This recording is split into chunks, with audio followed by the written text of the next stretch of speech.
Hello, Blackhawks fans, and welcome into the Four Feathers podcast. It's been a while. I'm Jonnie, Ron Luce, Tony on tap joining me today. Boys, like I said, it's been a while, but we've had a few weeks to recollect, reflect on this season, and now we're ready to give the eulogy for the 2021-22 Chicago Blackhawks. A eulogy it is, Johnny, and it's good to be back on the mic with you and Tony. I'm going to quickly crack one here as we get ready to talk some Hawks. It's just good to be back with you boys on the mic. It's been too long. I echo both of your statements. Been way too long, guys. You heard Johnny and I over on Sox on Tap earlier today. If you're a Sox on Tap listener, you probably heard Ron last night. If you're a Cubs on Tap listener, guys, it's baseball on Tap Sports Center, but it's always a great day to talk Blackhawk hockey with you guys. And what a year it was. So a lot of ups and downs, kind of a roller coaster ride at sometimes, but we're here to talk about it, sort it all out. Yeah, absolutely, cheers, guys. Yeah. Cheers, first of all, because we're gonna need it to the loss to the Blackhawks this year. You know, this is always a tough episode to do because it means it's done. It's done until October, until we have meaningful hockey. And guys, I think that's the thing that makes me sad. Especially, don't get me wrong, I love the playoffs and it's fun to watch. And honestly, it's way less stressful when you're not involved. But I think our contributor who's not on tonight, Patrick Comiskey, said it best. The playoffs aren't the same without the Blackhawks. Absolutely agree. It really just doesn't have the same flair. I've admittedly probably not kept up the way I normally would, even just with the rest of the league, right? Like when the Hawks are in it, I feel like I'm so much more invested in the playoffs when it's ongoing. But it is a sad year every year that the Blackhawks are not in the Stanley Cup playoffs. I absolutely agree with our good friend, Mr. Patrick Comiskey. I'll also echo those statements. Once again, I mean, it's really hard to. Johnny, you say never get up for the letdown. I think that's one of your common phrases there. It's like the letdown has already happened, so it's really hard to get up at this point in time because I'm feeling down. I'm feeling sad about the Hawks. Not high on the Hawks today.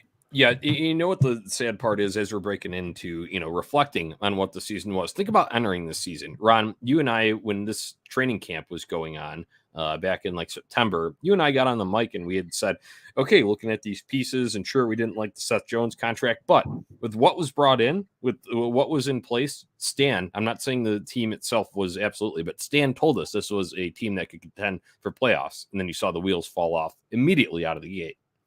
Yeah, literally right out the gate. I mean, what was their start? 1-9-2 in the first, quick math, 12 games of the season. I mean, it was not a good look out the gate. I mean, they essentially took themselves out of playoff contention just with that start.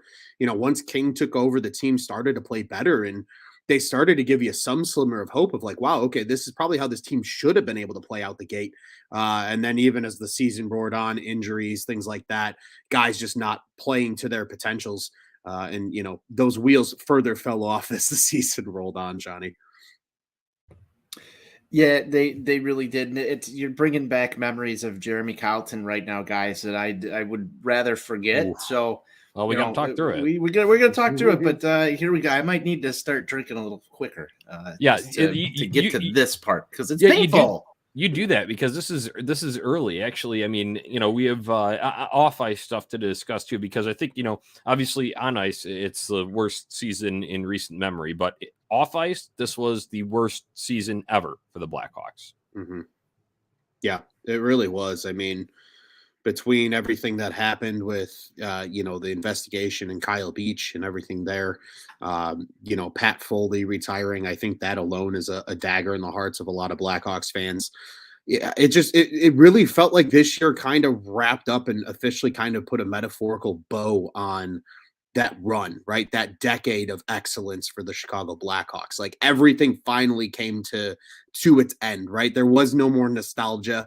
This nostalgia quickly wore off after all the off ice stuff. And then all of a sudden it was, okay, now this is this team moving forward, but what does that future like? Are we ever going to see this team be, I would imagine they'll eventually be playoff contenders again, but we were spoiled with 3 cups in 6 years. I don't know if we're ever going to see that again in our lifetime. It's a long way to the top, Ron. That it is. Yeah. Like I said, as we're getting into this, Tony, hope you're ready because we got to talk about it. Jeremy Colleton obviously was not getting the job done. These guys did not look early on like they even wanted to be out there. And then also him trying to fit square pegs into round holes with his system. system. I'm using finger quotes for our just audio listeners here. His system, which obviously never panned out, and he was way too strong-headed to ever vary from that and let his guys play. So guess what? He gets canned shortly after that terrible start that you'd mentioned, Ron, that run. And then Derek King comes in, and at first it was a little bit of a breath of fresh air. Tony, I'll let you take it from there because we were about some King shit in his early days here. We were, and that was the highlight of my season outside of going to Marion host a day with you, Jonnie. The highlight of my season for the Blackhawks this year, and this is early, it was the King shit that you saw right out of the gate with Derek King. He kind of changed the play style, let the boys play a little looser. You air quote the system all you want to here, Jonnie, but the system never worked from the start. The Jeremy Colleton era of Blackhawk hockey was just, I don't know, guys, it felt atrocious. It felt terrible at times. I know, Ron, at one point you were a big JC guy, and watching your transition, Ron, from big JC guy to almost, I wouldn't say you were a hater, but you were frustrated with Jeremy Colleton just as much as I think Jonnie and I were to certain extents, and our guy Pat Comiskey definitely did not like Jeremy Colleton from the outset. Though that was immediate. Yeah, it was immediate. He wasn't Coach Q at that point in time for anybody, and it was just an uncomfortable feeling. I think one of the most interesting shows that I've done in my podcast career was the day that Q was let go and what the feelings were. And here's this Jeremy Colleton guy, and Ron, you kind of talked about him and kind of tried to sell him to me, and I wasn't really buying it either. I thought I'd give him his fair share, but the fact that era, you were right, Ron. There were so many eras that came to a close this season, and the Jeremy Colleton one is definitely for the better for this organization, in my opinion. But seeing the boys just go out there on the ice and play a free style of hockey, have a little bit of fun. They had that change up. You could tell guys like Patrick Kane, Jonathan Taves probably didn't want to say publicly how they felt about the coaching system and what was trying to be done during that time, because let's be real, there was not really much success that came out of the Jeremy Colleton era to really write home about. And so for that just brief week to 2 weeks where we had King shit going on, it was fun. It felt light. You thought to yourself, hey, maybe this team could go on a little bit of a run. Obviously it sputtered out, and we're in a totally different position than we were back right when Derek King took over. But I thought he did it, for all intents and purposes, a good job from the onset early on to just get the boys playing hockey instead of this stodgy whatever Jeremy Colleton was drawing up on his whiteboards, or having other players draw up on his whiteboards for him. So, we're in a better place there, I think, coaching wise, regardless of which direction they go there. Jeremy Colleton's no longer here, so that's a positive for me. Yes, absolutely, Tony. I concur with that, and I think it's important for us here. I want us to interject, and if you guys have a moment here, interject with some of your favorite moments as we kind of go along chronologically here, because when you're talking about the King shit, Tony, you had mentioned at the stretch, but a specific moment for me, I was at a Sunday night game. They played Nashville. It was the only time they beat Nashville all year, and it was an overtime game winner, King's first win as head coach. And I'll just remember that the crowd was like, you could feel a sigh of relief like over it. Is like, oh my God, like we will actually win a hockey game again.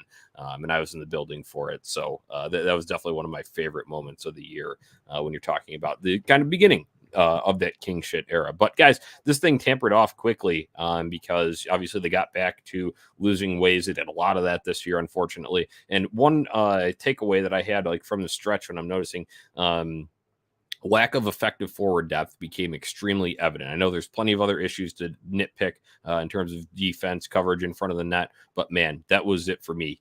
Nothing from Henrik Borgstrom. Fucking dog shit year from Dominic Kubalik. It was rough to watch that kind of stuff unfold and seeing the weight that Alex DeBrincat and Patrick Kane had solely on their shoulders.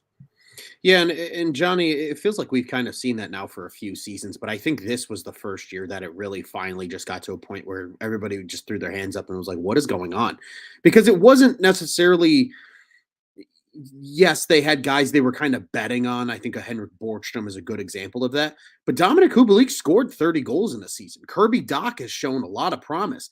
I think what was more frustrating about this year than other years was that lack of forward depth from guys you expected more from. I think that's where the real frustrations lie. Kirby Dach this year. Yes, exactly. Right. Like these guys that have had historically okay seasons in the last 2-3 years, they didn't come to play. And like you said, then it solely fell on the shoulders of two players. It was Alex DeBrincat and Patrick Kane. Nights the Hawks won. Those guys usually put up 3-4 points. The nights those guys, they're the team lost. Sure, they're probably still getting on the score sheet, but it just was not a complete effort from the team. Welcome to Chicago sports there, Ron. You just depicted that perfectly. Yes, it feels that way sometimes, but I completely agree with you. I think that was, to me, what was very frustrating, because it's not like they totally trotted out an AHL forward lineup either. It was just a matter of guys just not performing to their potential, and I think that was the most frustrating part, because a lot of these guys are in contract years, and I know we'll probably allude to that at some point here, but Kirby Dach's an RFA, Dominic Kubalik's an RFA. Two guys that I think all Hawks fans can confidently say we expected at least 40, maybe 45 points out of, and neither one of them showed up this season. Jonnie, thoughts?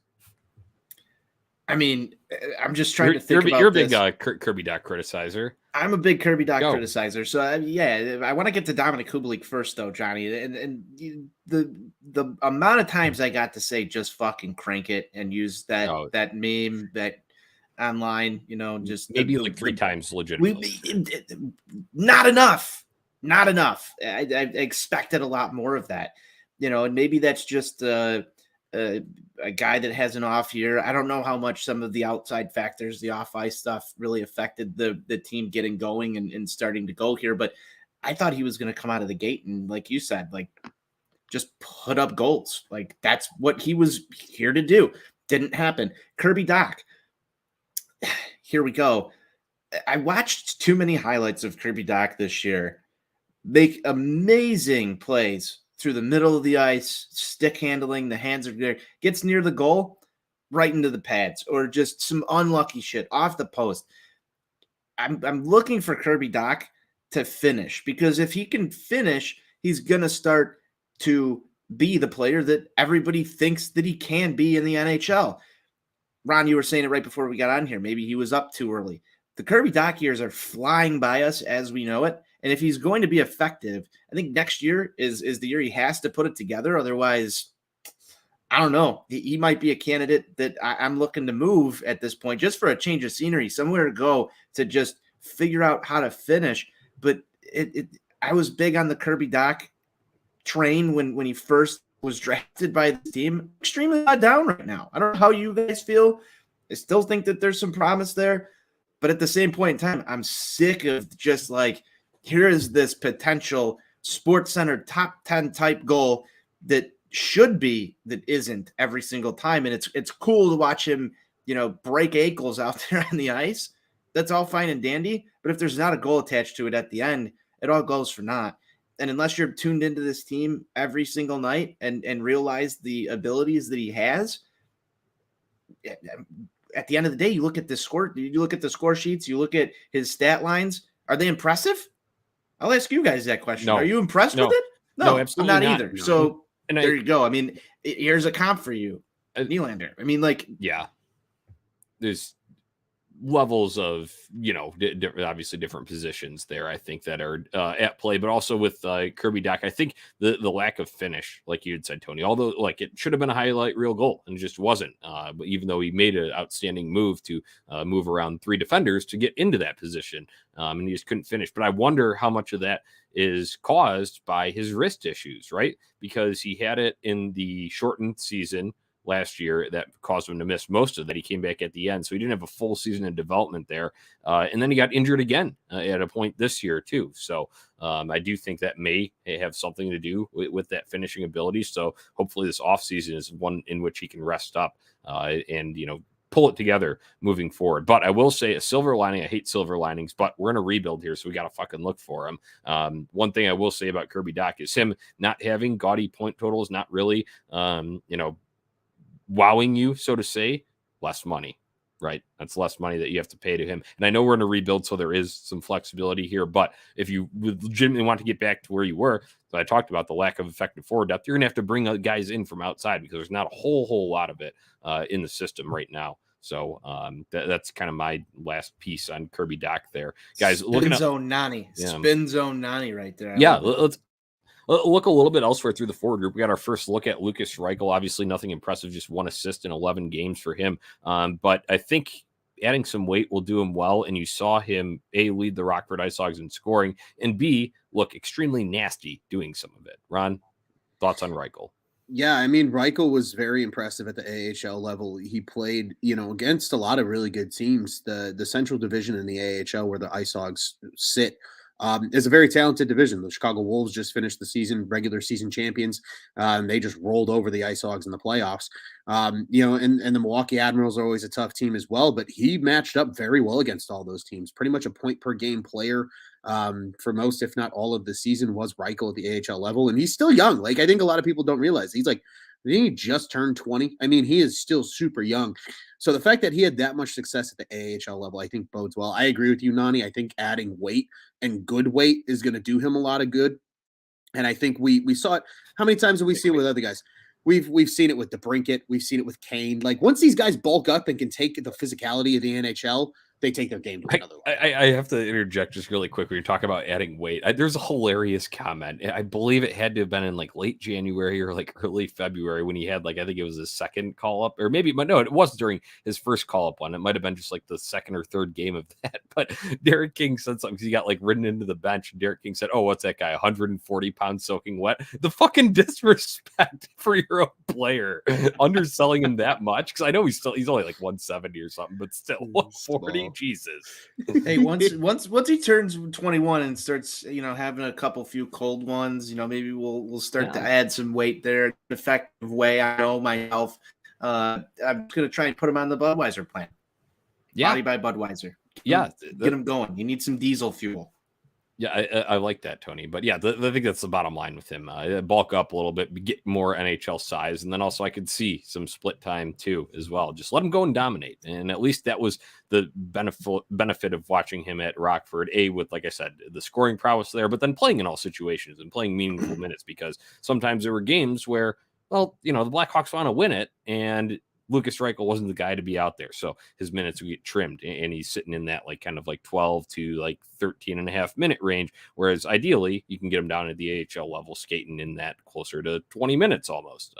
So, all right, let's move on further throughout forwards. One piece that was added, because Kyle Davidson obviously was interim GM, eventually named, permanent GM, was Sam Lafferty, his first true NHL level acquisition. Hey, we got rid of Alex Nylander. Glad to be done with that. I think all Blackhawks fans are, but you guys know I am huge on Sam Lafferty. I absolutely love him. This guy has hashtag TW, hashtag grit, heart, skill, speed. I love it. He's a great bottom six forward. He's not going to be a world beater, but man, that is the type of guy you want to build team culture around. Yeah, absolutely, Johnny. And he's kind of taking the Ryan Carpenter role now in your heart.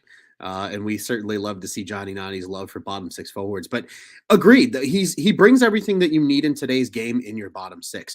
He brings flexibility. He can play both the center and the wing spots. He can kill penalties. He has great speed, and he goes balls to the walls on every shift. And I think that's so important for guys in the bottom six, because sure, maybe you're not the most skilled player on the ice, but just that attitude and that energy alone can make differences in games. And we saw it time and time again with him when he was put on lines with various players. Sometimes his energy would pick up the rest of the line just because he's going hard into the corners. He's going hard to the net. And, sometimes you just need to find that guy. That Lafferty kind of was a similar situation to guys that needed a change of scenery. He was kind of buried in Pittsburgh, didn't get a lot of opportunity to show off what he had, bounced a lot between Wilkes-Barre and Pittsburgh, comes to Chicago, finds an everyday home in the bottom six, and now earns himself a nice little 2-year extension at the end of it as well. So Kyle Davidson, first real move. I would say that was a win. A, you get rid of Nylander, and B, you bring in a guy that is probably going to bring value for this team for years to come. Maybe he has to sign 3 contracts, but he could be a very big staple in this bottom six for the next 4 or 5 years, well beyond this current contract extension that he just signed. I mean, you would love to see that, Ron, and hopefully, just for the sake of Johnny's jersey spending habits, he's here for a long time. I mean, that's yeah. I'm just trying to look out for Johnny's jersey spending habits because the Ryan Carpenter. I'm assuming you're still going to keep that one in the rotation, Johnny. Oh, yeah. But I would assume there's the Sam Lafferty Hawk sweater on your back at the UC a couple 2-3 times next year. Yeah. Oh, yeah. It's absolutely coming. But yeah, just wrapping up Sam Lafferty, he is fast as all hell. And you can't teach speed. You might be able to teach a little bit of acceleration. You can't teach straight line speed. He has it. So I love seeing that. And then just like you'd said, the versatility run in the positional wing center, and then also penalty killers, because penalty killers don't get enough love. So that's part of my affection for the bottom six forwards because they're usually the ones doing the heavy lifting. So in the same breath, now we're transitioning up to the top in the superstar. Alex DeBrincat solidified himself as an absolute superstar in this league, guys. Another 41 goal matching his career high that he had a couple of seasons ago. Blackhawks lone all-star representative. Man, if you guys got any, let's go and share some Cat moments, what you liked about him this year. Obviously the chemistry with Kaner, but let's talk the Cat. New father, the Cat. Yes, and congratulations to him as well as and becoming a dad. But I think one that sticks out to me because I was in attendance for it with Cat was the OT winner against the St. Louis Blues on Black Friday. That was a cool and tough moment this season to be in attendance for. Really good back and forth game. Hawks battled back. I think St. Louis had a 2-1 lead, if I remember it correctly. They battled back, send the thing to OT, and it's just the trademark Kane on the right wing side, throwing it over to the left wing side, and DeBrincat just fucking cranking it to the back of the net. That was a cool moment for me. Certainly one that sticks out in my memory from this past season.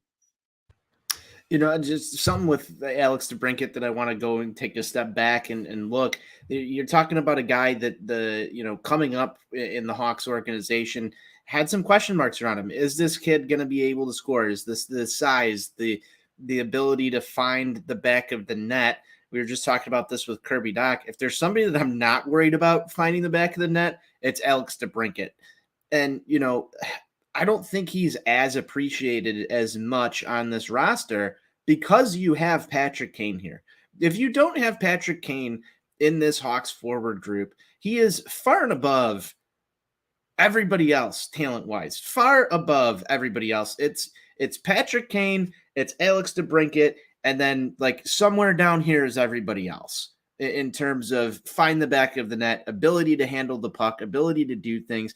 He has really far and above exceeded my initial expectations of what you were going to see from him. I thought he was going to have some goal scoring ability, but I didn't really think at the beginning of Alex DeBrincat's tenure with the Blackhawks, he was going to be arguably or at any point while Patrick Kane was still on this roster, an all-star over Patrick Kane, unless there was some major injuries or other things going on. So major kudos to this guy for working his fucking ass off and just turning himself into a top talent within the league.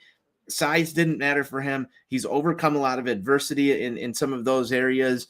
One of his best friends, Strohm, in and out of the lineup with certain things. So his ability to go find chemistry and do stuff, he's just absolutely exemplified what you want within this organization. He's a player that you can build around. I assume he's going to be here for a long time. And, I hate to say this because I hate losing our Tommy Panarin, but if there was somebody to step in and kind of fill that role with Patrick Kane, Alex DeBrincat has done a phenomenal job doing that over the course of the last few seasons. And I love what I see from him. He's a fun player to watch play hockey, and that's what you want. Yeah. Also, just really quick, Johnny, sorry, I don't want to cut you off. I'll make it super quick. Also turned himself into a very effective two-way forward. I think that's something that really needs to be noted. We started to see a little bit of it in the COVID-shortened season. He really put it to the pedal this season and became a very responsible player on both ends of the ice. Yeah, you saw him going out there at the end of penalty kill shifts, Ron, just building on that point. But I think overall, from an overarching theme standpoint with Alex DeBrincat, he has emerged as a leader, Tony. This is picking back off of your point now here. He wears an A. There was a long read at the beginning of the season by Bob Verdi, the Hawks team historian, about, the A's, and that was a story about Conor Murphy and Alex DeBrincat. And unfortunately, Conor Murphy, we'll get to him in the defense in a little bit, but Conor Murphy is injured, so you need someone else to step up and be a leader in that room, especially when you're, tail spinning early in the season. And I think he did that very effectively, did it on the ice. And I think he was a leader in that locker room. I would love to be a fly on the wall, but I would imagine he is one of the guys juicing the boys up. Both, like I said, with his on-ice play and then in that locker room. So Cat will be wearing the A, and bold prediction time, Alex DeBrincat will be your next captain of the Chicago Blackhawks down the road. Agreed. That is just a prediction there. So, guys, as we're wrapping up forwards here, if you guys got any, you can go and interject, but obviously Patrick Kane, Showtime getting it done, even through, nobody knows exactly what the injury is, but he apparently claims he wasn't completely right. Part of the reason why he's not playing at Worlds, but hey, still, this guy voted the best stick handler and second best passer in the league. 92 points, led the team, and 66 apples. And I think that connection with Cat, he needs a buddy. He's got his buddy now, and I think that it's really solidified. And those two, they're going to be here for a bit, because we'll get to the future of the team. But basically, Patrick Kane, if you didn't have him, you wouldn't want to stick around. Well, guess what? Patrick Kane wants to finish his career in a Blackhawks uniform, and a big reason for that is having his buddy Alex DeBrincat. So kind of looping those in there. Let's talk about Dylan Strohm and Jonathan Taves here for a quick moment, Johnny. Yeah. I'm curious for your guys' thoughts. Stromer was a guy who was in and out of this lineup for a while, and just now all of a sudden towards the tail end of the season kind of catches fire a little bit. Curious for both of your thoughts on what you saw out of Dylan Strohm, and then also curious on the other side, evaluate Jonathan Taves' season, because I can't make up from down from it. Now let's start with Dylan Strohm, because he ascended. He had to get out of the doghouse by no fault of his own, because he's just never been that type of player that's going to be a defensive player. But guess what? He accepted and executed, as Eddie always likes to say. When he got put down, even granted it was Colleton's doghouse at first, but that carried over when King was there, because if you remember, he was still a healthy scratch a few times at the beginning of the King era. But he worked through that, accepted that fourth line role, and said, okay, I will do what I need to do to try and, prove my worth here. And then when he got opportunities, he obviously made the most of them, finishes as the fourth leading scorer on the team, 22 goals, 26 assists. And I think that bodes really well for him as an RFA. And I think the Blackhawks, after seeing that ascension, will honor that with an appropriate contract. I don't know what the exact dollar amount will be, but I could imagine him staying around. Obviously, DeBrincat's around here. And you're talking about a core. It's not the same old core that we had anymore. Guess what? I think Dylan Strohm could be part of this core group. So that's my hashtag analysis on him. Yeah, and just quickly to add to Johnny's analysis here is he set a career high in goals this year. 22 was a new NHL career high for him. Looked really good. Only got to play in 69 games this year, but still was above 45 points. Really took that role that I think a lot of us in terms of scoring thought a Kirby Doc or a Dominic Kubalik would take. And again, in minimal games, if you spread that across 82 games, there's a very good chance he's a 55 to 60 point player. Yeah, he only played in 69 season. Games this year. Yeah, exactly. So the fact that he put up the numbers that he did, played a lot as the quote unquote top center with Taves or Kane and DeBrincat down the stretch as well. So I agree with Nani. He's an RFA as well this year, one of the many that the Hawks have to deal with. Made $3 million the last two seasons. I think he's probably going to get something along the $4 million, maybe $4.5 million range. If the Hawks plan on keeping him in the wings, I think that's a big decision that Kyle Davidson faces this offseason. But just going off what he did on the ice, the guy produced when you needed him to produce. He played a bunch of different roles for this team throughout the year and put together some really nice stretches at times offensively. So he's certainly a guy that you can make an argument for keeping around and being, like Johnny said, kind of part of that next core, at least as you continue to evolve this roster.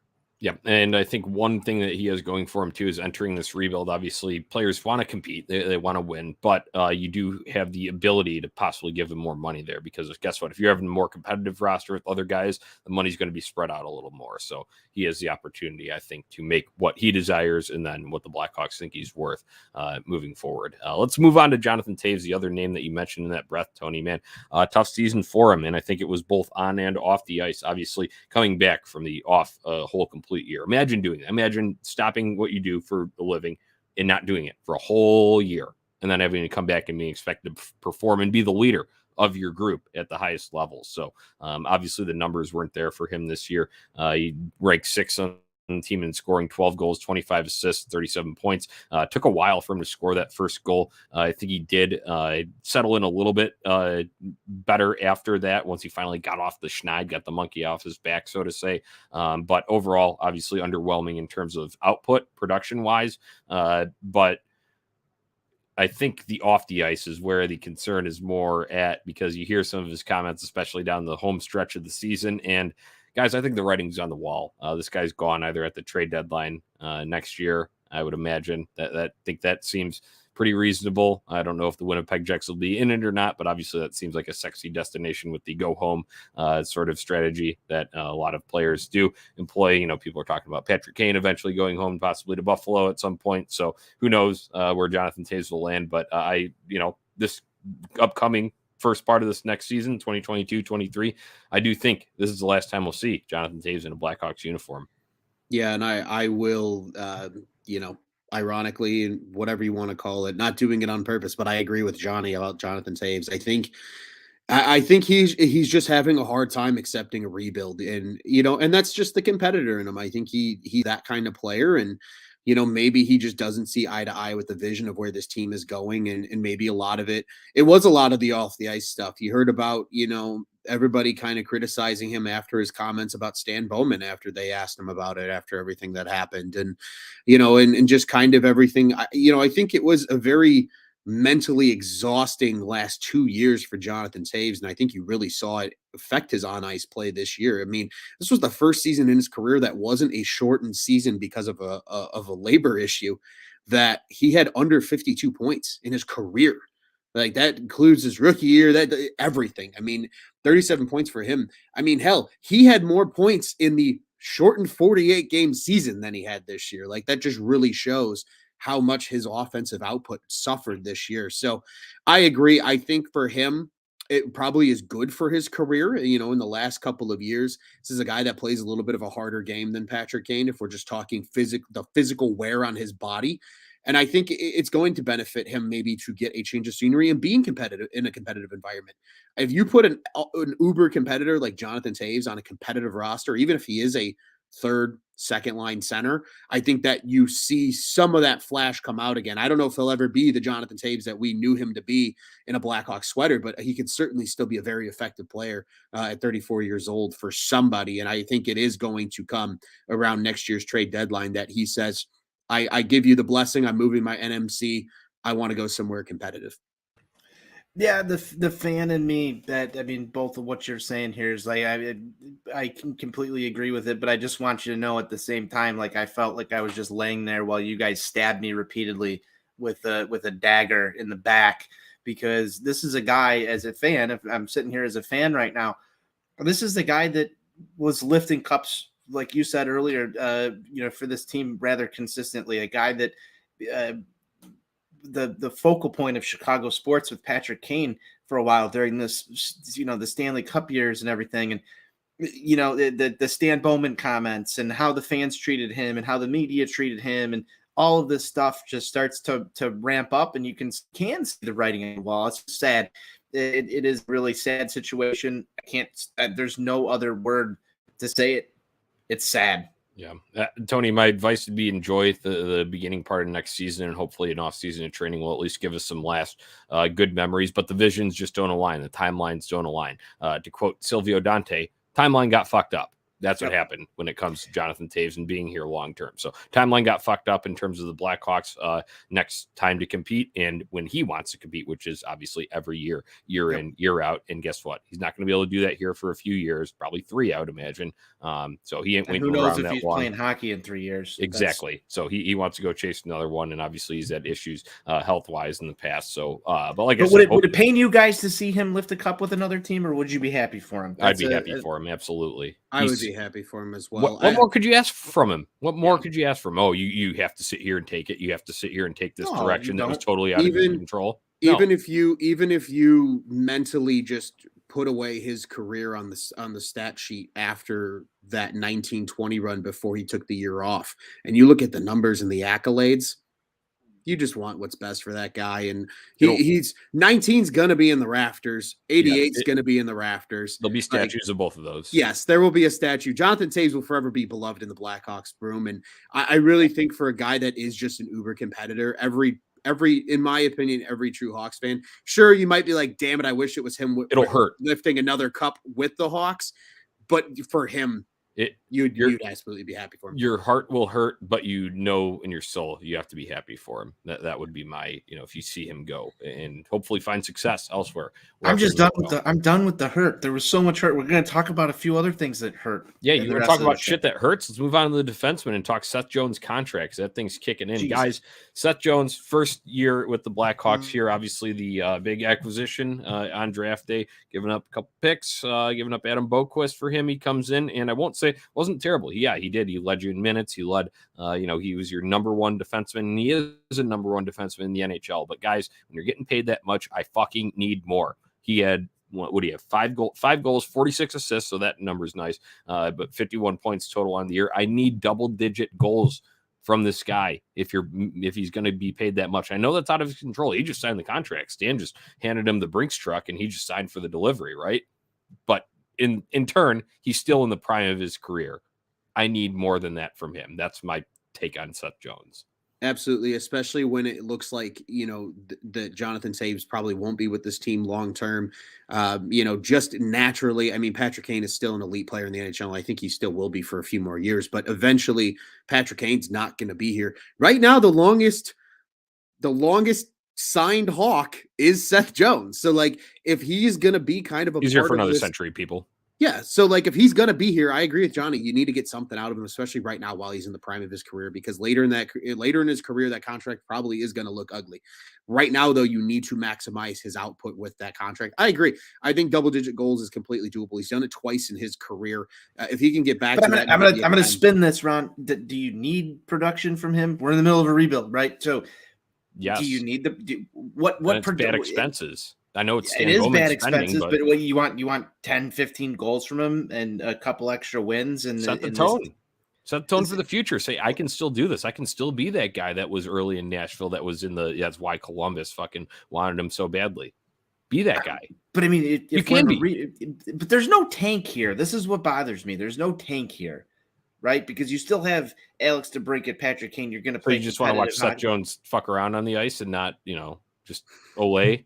Is that what but I want the end result to be good, and I'm finding myself in a very hard position right now where it's like, okay, you do have $10 million guys that are on this roster who should be able to compete, who should be able to do shit, and then the rest of it's crap. So you've got to figure out a way to get yourself out of that. You hear Kyle Davidson say, I want to go out and I want to restock some draft capital. I want to make this team better. I want to see this team in the playoffs in the next 3 years, honestly. Yes. So if 1 year next production year, if you want to get there.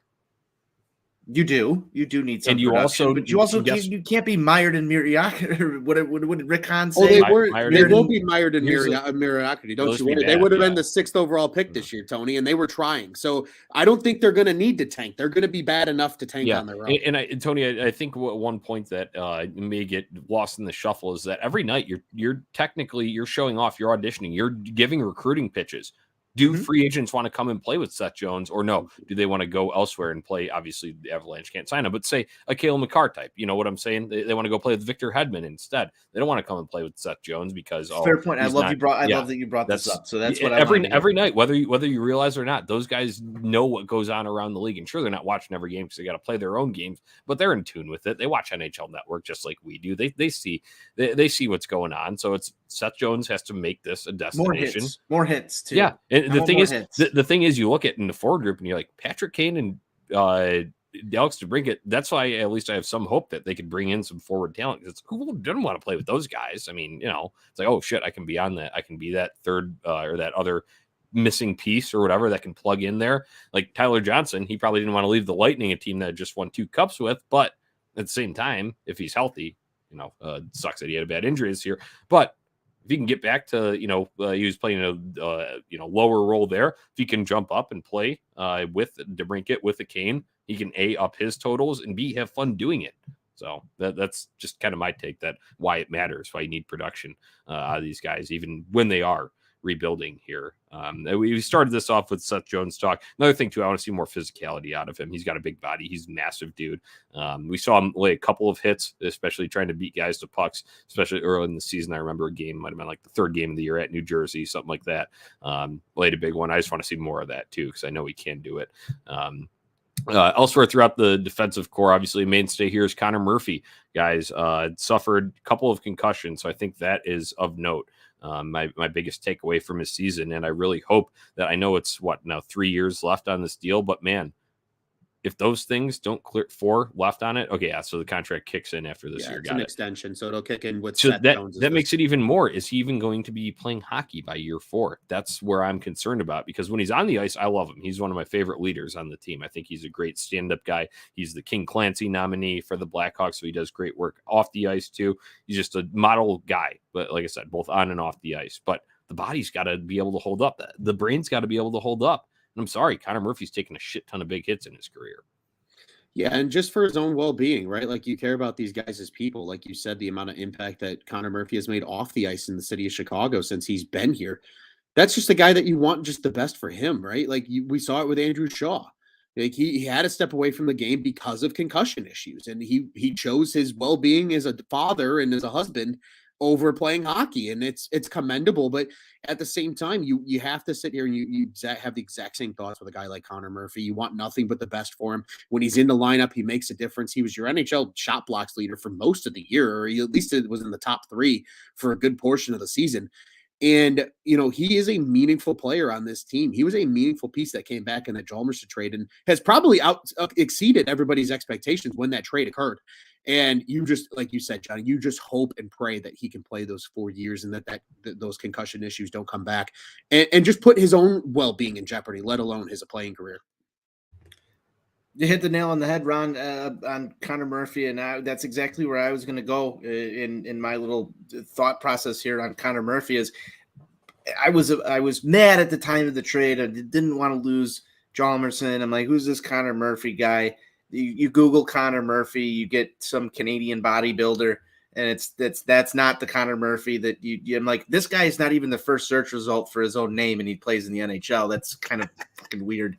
But so that was my first initial, like, who's Conor Murphy? This is Conor Murphy, and he's really outperformed, just even the Google search results for himself at this point, because he's made impacts on the ice. Shot block leader, like that's one of the things you come back there. It's like, okay, well, is he going to block shots the same way Hjalmarsson did? And yeah, he's doing that. He uses the body. He plays a physical game. He's out there in the community. I remember just a few years ago, Conor Murphy being who the Hawks sent to the Sox game for Blackhawks. Like, he's a guy that's out there. He's active on it. I think outside of, Jonathan Taves, Alex DeBrincat, Patrick Kane, some of the common names that you see the Blackhawks market, Conor Murphy has really stepped into that role. And I feel like he's probably a little undermarketed just because he's more of a soft-spoken guy compared to some of the other players that have been on this roster for a couple of years now. But he's really been like just the symbol of like the stable part of the Blackhawks defense for a couple of years now. A guy that when he's on the ice, you're not exactly worried that, shit's going to go completely haywire. He's not Gustafson or some of the other names that have rolled through here that Ross has already shaken his head because, you want Jan Ruda, like you just start saying trigger words for Ron at this point. But, I hope the body holds up. But again, everything that you said, Ron, that's you hit the nail on the head. Yeah. I was just going to say the leadership is one thing too. And then he is one that is not afraid to defend his teammates. If he gets in a scrap, someone's, taking exceptions, hitting Patrick Kane, Alex DeBrincat, he'll step in there and he doesn't care. He'll rough him up. So that's another reason why we love Conor Murphy here. Let's go to his partner in crime, Ron. This guy got a lot of flack this year, but you and me love him. I still love him, Jake McCabe. And I will say, at the beginning of the year, I think it was a part of the system, trying to fit into JC's system, that caused him some issues that resulted in some of the bad totals, at least when you're looking, lowest plus minus, second lowest plus minus on the team. But Jake McCabe man, I think he found a little bit of an offensive rhythm too. I know he's more of a stay-at-home defenseman, but man, he found a little bit of being able to flick the puck on net, a little bit of assists, really stretching some ice out for guys to give them space in his breakout passes and stuff. So I think Jake McCabe's end of the season gives me hope that they were right to sign him to a 4-year deal, Ron. Yeah, I completely agree with you. He looked really strong down the stretch later in the year too. And I think a lot of that helped was, they really were sold on the idea of him and Murphy were buddies and best friends, and they wanted to play them together. And I almost think they played better apart. And it's not to say that they can't play well together. I think those two as a penalty killing group are absolutely fantastic, but it allowed you to spread some of that talent across multiple defensive pairings. And I think that was really key for this team, because in event, that they started playing DeHaan a lot with Jones at times, we saw, and those two actually played very well together. And then it allowed Murphy and McCabe to really keep those last two defensive pairings stable, no matter who they were playing with. We saw the rotation of young guys, Vlasic at one point, the Gus Bus was still there and taking shifts. It was refreshing to see McCabe come on at the end of the year. And just like you said, Jonnie, his stretch passes, that first pass out of the zone, he got a lot of those second assists, but a point's a point on the score sheet. And it was really nice seeing him down the stretch have a really nice offensive output. 18 apples this year. Yep. That absolutely gives me hope for the last 3 years of this contract that he's on, that he is going to be worth the $4 million a year that he's going to get paid. Yeah, and I think, he could be a piece that's flipped if you're not totally there, and if someone really needs a stable defenseman down the road. So, obviously, I would like to see him, but it just, like I said, timeline got fucked up. We're not really aligning with that competitive timeline where he would be here and under contract for competitive hockey playoff years. So, guys, rest of the defense, obviously, there's a whole kind of mess of it, but I think we'd be remiss if we didn't give a send-off to friend of the show, Calvin DeHaan. Man, we probably saw him last time in a Blackhawks uniform. He is an unrestricted free agent. There's no reason to bring him back. Let's just be realistic here. No reason to bring him back because there are plenty of young guys. I want to touch on a few of them in a second here that will be taking spots next year. But man, what a run. He was always friendly with us, messaged us back on Twitter. I got to meet him, do his, when he had the collab beer with Goose Island back a couple of years ago, right before the pandemic. And just what a great guy. He was a great representative for the Chicago Blackhawks and just a fun guy. I love kind of the, snarky or sarcastic answers he'd give to media and just, a shot block king as well on the ice. So the lost Calvin DeHaan, we loved having you here. Absolutely. I'll miss him. But Jonnie, just like your Ryan Carpenter jersey will live in your rotation to go to the United Center, my Calvin DeHaan jersey will live in the rotation as well. Yeah. Any parting words for CDH there, Tony? No, just I love a guy that brews beer and plays hockey. I think that's pretty cool and tough. And there's going to be one less cool and tough member of this Blackhawks organization. Appreciate everything he did for it during his tenure here. Wish it worked out better. I thought he would be a name that had the Blackhawks been competitive and go to the playoffs and make a deep run. He's probably one of the guys that becomes a real fan favorite, and you'd see a lot more. Type. Yeah, he would have been do you type almost 100% right there, Jonnie. That's a great comp. I hate seeing that, and it's probably not the only player that I'm going to say that for during the course of this, because you just start to compare to your great teams, and I think he's a really good piece to somebody's puzzle at some point. I just wish it was for us. So, cheers to Calvin DeHaan. I'm going to try and figure out a way to get some of his beer into my body at some point. So, hopefully I was going to say, Tony, I think a really easy way that we can resolve that is when Calvin DeHaan's all said and done, he can just become a part of OnTap Sportsnet, and it's all about sports and beer then at that point. And it feels like a match made in heaven, if you ask me. Yeah, maybe we'll open a Canada branch, boys. We'll figure it out. Yeah. So it sounds good. I like that. All right, let's wrap up defensemen really quick and just talk about young guys. I want you to just pick out maybe one or two or whatever, any observations you've had from the young guys, because it was a bit surprising. Very little Ian Mitchell, no Nick Bodine, I don't think at all this year, maybe once earlier in the season, but that was it. So we had a plethora of other guys here. Go ahead, pick and choose. Just give me a little takeaway on any of those young guys that saw ice time throughout, especially towards the end of the year. I think he's a guy that I've probably enjoyed and I like the most and I bring up the most. But I think Riley Stillman had a very nice year for the Chicago Blackhawks. I think he took a big step forward. I think he started to kind of come into his role Another with this team. fearless guy. Yeah, he doesn't give a shit. Teammates. Exactly. I think one of the biggest takeaways I had, I think if I remember correctly, it was the game that Jujhar Khaira got absolutely annihilated. And the first guy to step up and challenge was Riley Stillman. And again, just character guy. He knows his role in the team. He's a big body. He's physical.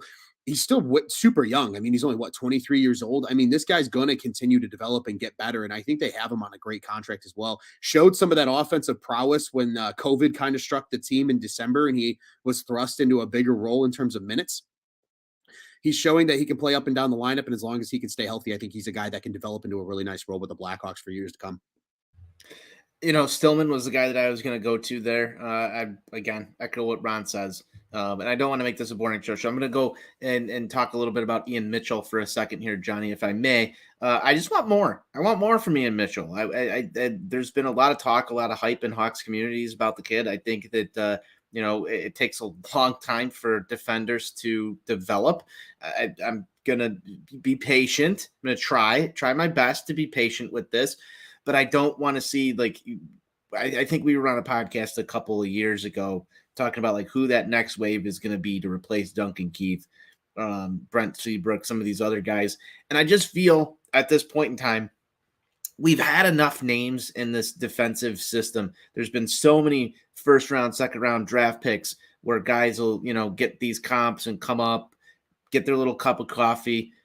Stan would trade them. I know we're under different leadership now, but none of these defensive prospects that have been in this system have really come in and taken hold within it. He's shipped off Boquist, Yoki Haru, some of these other just names of guys who were part of this thing. Ian Mitchell is kind of that to me. So I want somebody to stick, and I want it to be Ian Mitchell because it feels like it's time for one of these fucking players to stick. Yeah. At least he did get a really, really heavy workload in Rockford. So, and I saw there was an article from Scott Powers over at The Athletic that Mitchell basically accepted. He said he looked himself in the mirror and said, am I going to pout and say that, I deserve to be up at that level, or I wish I was up at that level, or am I going to use this time here to make myself better? So obviously we were, checked in on the Rockford Ice Hogs every once in a while here at Four Feathers, but our focus is Blackhawks. So it'll be interesting to see how that can carry over from that, like I said, the increased workload, all of that down at Rockford, and see if that makes him, more of a mainstay, Tony. And he'll absolutely have the opportunity with guys leaving and Gustafsson, DeHaan, we know for sure. He can carve himself out a role. But my guy, I'll just speak quickly on him, is Alec Regula, and I really, really, really like the improvement in his positioning. We know he has a little bit of offensive flair. He's a little bit of a bigger body. He's got a nice vision to be able to, dangle around a defender and then fire a shot on net. But when I was watching from 300 level, I got a great view of him, bird's eye, and his positioning improved from when he was first called up through the last few games that I saw of him. Man, he was making the small plays that don't ever show up on a stat sheet, but it was taking away lanes. It was protecting the house. It was doing his goalie a favor. Just something as simple as I'm going to box this guy out and tap the puck right into you so he can freeze it and, get a face off here. Stuff like that he really improved on, and I think his time at the NHL, he obviously spent some time at the beginning of the year in Rockford, and you could see that progression, and it went straight up, whereas Ian Mitchell's kind of been up, down, up. Alec Regula went straight up this year, so big props to him. And I also think it'll be interesting to see, since they were so favorable toward him, Alex Vlasic. That's another dude that needs to add some weight, get on your Budweiser diet, Tony. But he can be a heavy hitter because that guy's like 6'6" without skates, so make him like 6'8" on ice. So, yeah. That'll wrap up our defensemen here. Obviously, goalies, not a whole lot to talk about because Marc-Andre Fleury went. So I guess nice we recouped some draft capital from that. Other than that, tough year for Kevin Lankinen. Arvid Soderblom looked rough when he came up. But, guys, I think Soderblom, Lankinen's now an UFA. So they'd have to re-sign him if they want to continue with him. I think Soderblom's at least looking like you're penciling in at least one of the two spots next year. Yeah, I would say that's pretty confident. And I'll be completely honest. I watched quite a bit of the last playoff series with the Rockford Ice Hogs and the Chicago Wolves. And there was one game in particular where Arvid Soderblom literally kept the Ice Hogs even within striking distance. Like 20-1 shots. 20-1 at the end of the first period. And they went into and the Wolves didn't score until the last like 4 minutes of the period. So he kept the Wolves off the board. It was 2-0 going into intermission. Absolutely should have been 6-0. He really stood on his head and looked good. Again, he's young, a guy that's still going to develop more. I think they like what they see in him. There's a reason they brought him in to begin with. But admittedly, when it comes to goaltending in this Blackhawks team, I'm looking to the way future, and a guy like Drew Commesso was on my radar as perhaps that name of the future that really takes the position and runs with it. He's probably your takeover in Rockford next year guy, I would imagine. Yeah, at some point. I think he's going back to school for one more year, but yeah. as soon as that college season's over, you'll probably see him in Rockford. Goaltending thoughts, John? I don't have much. I'm kind of curious to see, how this all plays out long term, guys. But this team has really lacked somebody stable and net long term since the departure of Corey Crawford. Seeing Marc-Andre Fleury in a Blackhawks uniform was cool. I think it was an excellent just little treat as a Blackhawks fan to get to watch that. You've seen Kevin Lankinen just take some steps. I think it'd be a beneficial piece to an NHL roster, but obviously that's not where we're at right now. I think really looking forward for this Blackhawks team, like you have to figure out, is this guy going to be somebody that you want as your number one goaltender? Because they lack that number one goaltender right now. It'll be interesting to see who takes over that next year. Do you sign somebody for a year to kind of just get by, or do you bring Lankinen back on a cheap deal? Yes, and give him the opportunity to make something happen. I mean, goalies also can develop weird too. I mean, Corey Crawford took a little bit of time himself, so try and give guys the benefit of the doubt. I'm still hung up on, I thought Antti Raanta was going to be the goalie for this team for forever and be the guy that kind of takes over and just for Corey Crawford at some point. And I really think that they've had a really good knack for bringing in your second goalie to complement goaltender number one. This is the worst I've seen the Hawks goaltending situation in a long time. I'm scared for it, honestly, because you need a good goalie in the NHL. Yeah. And if this team's going to compete again, they're going to have to figure out what their long-term plan is for number one. How much do they have to get rid of to get the guy they should have drafted in 2017 here in Chicago and Jake Ottinger? Because he looks absolutely incredible for Dallas right now. What did he put up? 60 saves against Calgary in that game 7. But are you willing? So this is where it gets into the strategy of the rebuild, Ron. You have a couple years until you really, really, really need to go out and do it. I agree. I think by that point it will be Commesso that you will see as the guy. If it's gonna be from in-house, I think it's Comesso's the best name that they have in the system right now. I know, Ron. I know we pooped on him a lot when we were at the Columbus game when he gave up like 7 goals, but I'll go and challenge you, and I think Arvid Soderblom will earn it and win it. So I like that's just my take. We'll have to see how that pans out down the road, guys. We're getting here close to the end, approaching an hour, so.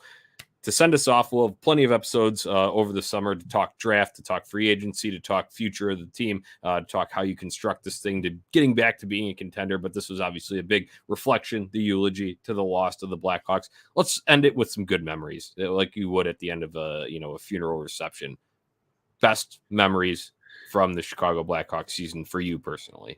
One of which that I will absolutely agree with. I know Tony's going to bring it up, so I will leave it for him to take. But certainly one in terms of the current team, Taylor Radish. Taylor Radish is going to be a fun player. I think he's going to develop into a nice player here for the Chicago Blackhawks for a long time. Big body, power forward, has a really nice shot. Showed that offensive prowess at the end of the season once given the opportunity and not playing 8 minutes a night like he was in Tampa. We have a Four Feathers announcement. Taylor Radish is now officially the new face of Just Fucking Crank It, by the way. Sorry, Dominic Kubalik, you've been replaced. Yes, it's exciting. It's exciting. Taylor Radish is going to be fun. That's certainly one a kind of a good memory for me this year. It was a good way to kind of end the year once they brought him into the fold. And it was congratulations to Pat Foley. Jonnie and I were lucky enough to be served Bud Lights by him at a Blackhawks game. one of the best to ever do it. When I call games at St. Xavier, I use the tree turdy tree every opportunity I get. He's certainly going to be a guy that's going to be loved forever. I'm super happy for Chris Fosters. I think he's going to build himself into being well liked. He's a Chicago guy who's born and raised here. I think that you'll start to see that come out now that he's been named the guy. But there is always and forever only one Pat Foley, and he'll be a legend that we can all appreciate until the day we die. So that was certainly cool to see how he was sent off and properly so to a guy that is one of the greatest to ever do it. I mean, I appreciate if you were saving this one for me, Ron, but the best moment of my Blackhawks season has to be watching Marian Hossa sign the one-day contract to retire as a Blackhawk and the announcements. I'm going to be forever grateful that I got to be in that atrium when that happened and be with Jonnie for that Blackhawks game when they made that announcement, just seeing him in the building. Yeah, I mean, that's hands down the best moment that happened this year. I know that has nothing to do with the current team. That has nothing to do with it's personal for me. Huge Marian Hossa guy, obviously, if you've listened to this show.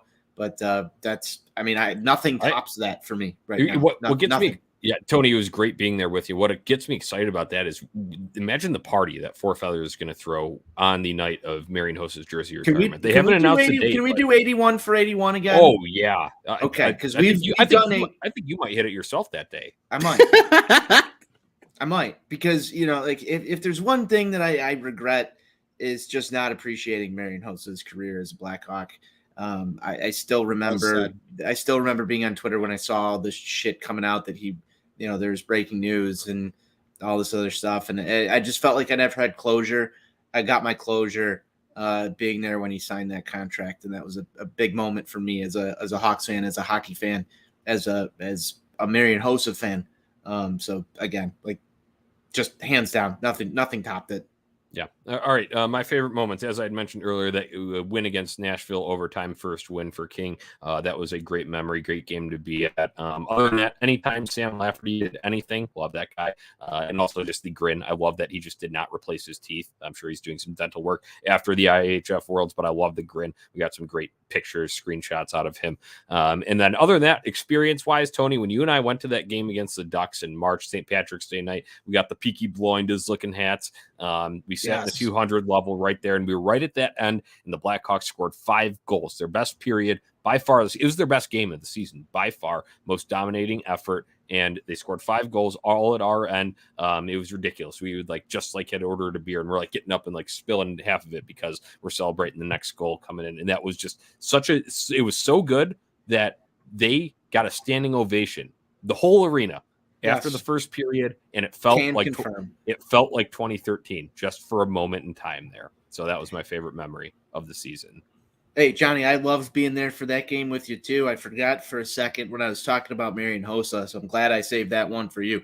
That was probably, like you said, it was the best game by far. Best game of the season. I remember sitting there. It was, I think, my first Hawks game this year that I had attended, and getting messages like, holy shit, you should go to more Hawks games because they're actually doing some shit. You should just in general, but yeah. I should. Yeah, maybe we'll get a ticket plan next year. They're lowering prices. They've done some good stuff with the ticket plan. So look out. Might be at the UC more. Yeah, absolutely, boys. So it was great reminiscing here. Obviously, not a great season. Obviously, one of the worst off the ice, and then probably, I'm sure there were some in the early 2000s that were rough as well. But in recent memory, definitely the worst on the ice as well. But hey, we stuck through it. We're here for you at Four Feathers Pod from a fan's perspective. So we appreciate listeners tuning in, following along with us on Twitter and Instagram at Four Feathers Pod and at Untapped Sportsnet. Stay tuned for off-season content, because as I said, we'll be looking at future outlook, NHL draft, and how this team can actually build moving forward. And then, boys, I can't wait. I'm already itching to be back at possibly prospect development camp in July at Fifth Third Arena, and then training camp. We'll be ready to roll for another season, even though it's going to be hard on the heart again. Fucking Blackhawks till we're dead, man. I love that, Blackhawks till we're dead. We can make that a new little slogan for the show. I don't have much else, Jonnie. Yeah, Ron, final thought. Close down. I will say, just kind of to build off what you said with Tony. I didn't get to be in attendance with Tony at the UC at all this year, but Jonnie, you and I got to go to quite a few games together, and all of those were fun. It was always fun when Four Feathers was on site, especially in more capacity than just one of us.